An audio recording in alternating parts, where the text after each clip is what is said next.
Hi there and welcome to Tech Life, a channel where I aim to review everything from selfie sticks to laptops to IDEs for coding, video editing, software producing thumbnails, essentially anything tech related. If you are new to the channel, please consider subscribing. If you have anything that you think I should review, please let me know in the comments and I'll do my best to review that product. In part 1 of this series of tutorials, we wrote our JavaScript code in between the script elements.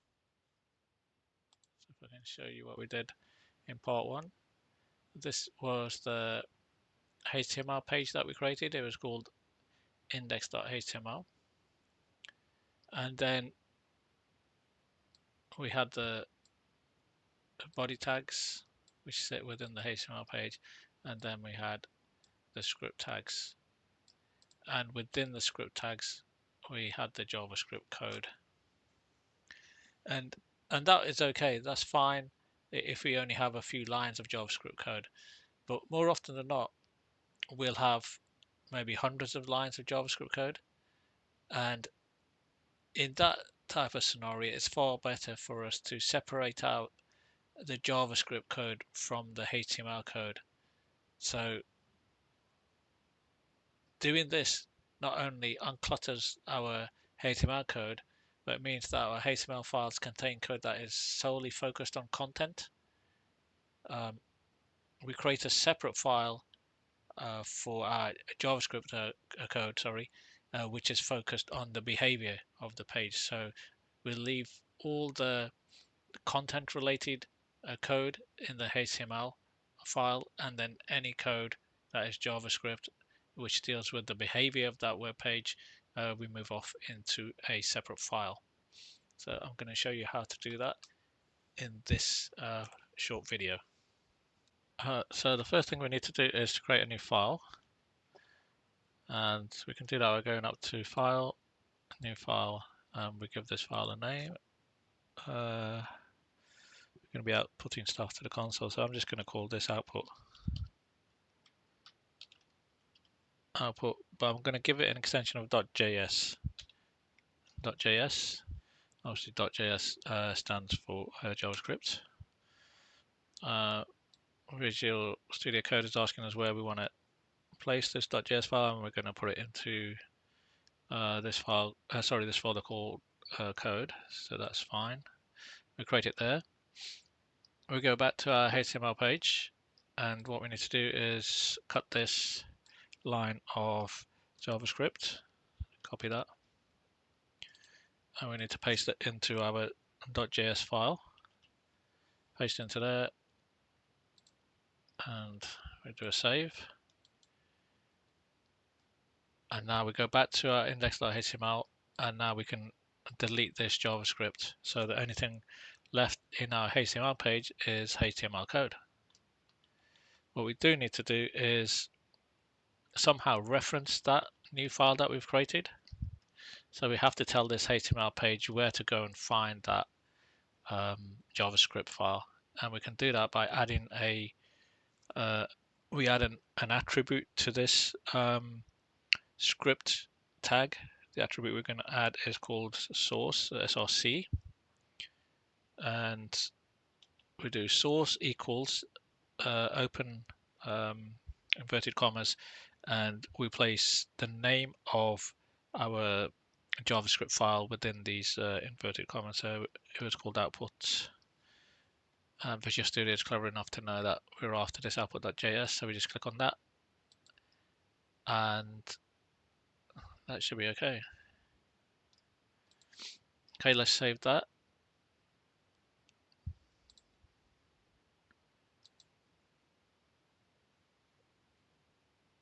So we have separated our HTML code from our JavaScript code. Let's see this in action. So that is our web page. The HTML tags splash this Lamborghini's rock on our page, and if we do F12,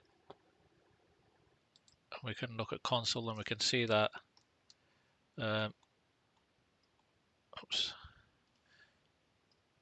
in the console the JavaScript has also displayed the value Lambos rock,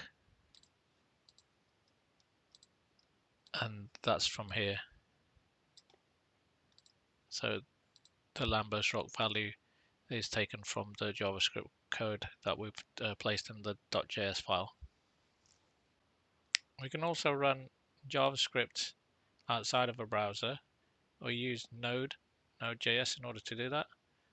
If you've not installed Node, then please watch my part 1 of this series of videos on JavaScript, and in that video I'll show you how to download and install Node. So in Windows, we open up a command prompt, CMD, to open up the command prompt, sorry, and then at the command prompt we type in node, and then we leave a space, and then I have to give the full path of where my JavaScript file is. So for me it's going to be work, take life, I'm going to have to spell it correctly, take life / and JavaScript 2 / code and final / and then the actual name of the file, which is output.js, and hopefully, so at the command prompt I typed in node and then gave the full path of where my file was and then file name, and then node went and executed the code within that file, and it was a simple case of outputting Lambos rock.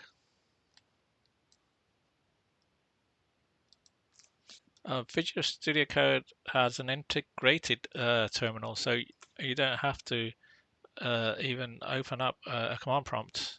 You can simply go to View and click on this submenu terminal, and so here, as we did before when we opened up a command prompt, we can type in node space, and then we point it to our file, and the file was in work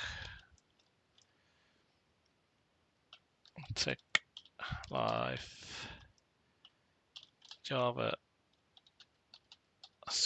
2 / code / and then the name of the file was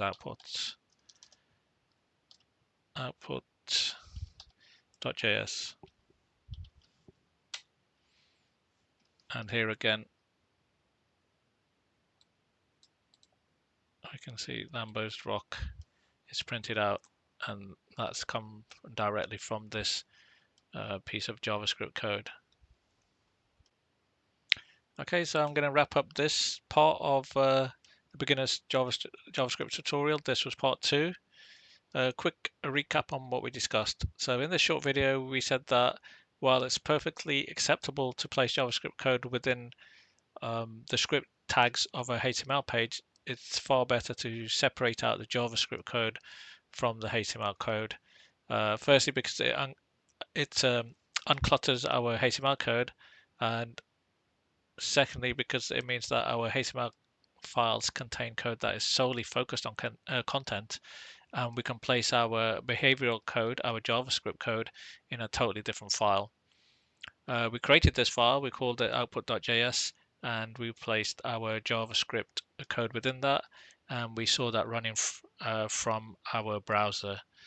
The next thing we did was to also run that same code contained within the output.js from the command prompt using Node. And lastly, we used the terminal that's built into Visual Studio in order to run that same file. In part 3 of this beginner's JavaScript tutorial series, I'll be looking at variables. So until then, thank you very much for watching this, and I hope to see you in that next part. Thank you so much.